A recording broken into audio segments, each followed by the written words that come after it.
ในตอนเช้าของวันที่10 กรกฎาคม 2024กองทุนส่งเสริมจุลวิสาหกิจขนาดน้อยและกลางทสว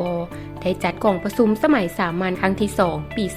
2024ของสภาบริหารกองทุนส่งเสริมจุลวิสาหกิจขนาดน้อยและกลางขึ้นที่กระทรวงอุตสาหกรรมและการค้า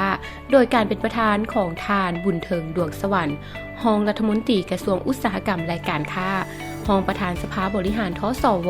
โดยมีสมาชิกสภาบริหารและกองเลขาทสวได้เข้าร่วมทั้งหมด20 ท่าน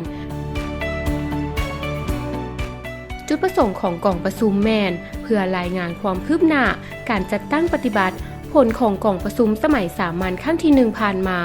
รายงานการจัดตั้งปฏิบัติเวียกงานของทสวในไตรมาส 2 ของปี 2024และแผนเวียกไตรมาส 3 พร้อมทางพิจารณารับรองและขอทิศชี้นำจากคณะสภาบริหารในบางเวียกงานดังรูปนี้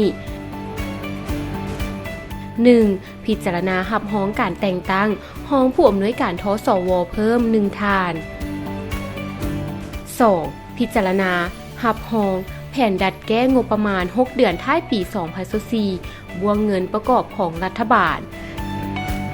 3. เสนอขอทิศชี้นำการระดมทุนจากสังคมเพื่อสนองสินเชื่อให้จุลวิสาหกิจผ่านสถาบันการเงินจุลภาค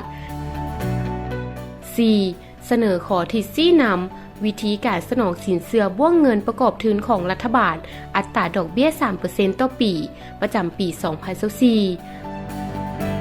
5. เสนอขอทิศชี้นำการสนองทุนให้กองทุนพัฒนาไซต์สมบูรณ์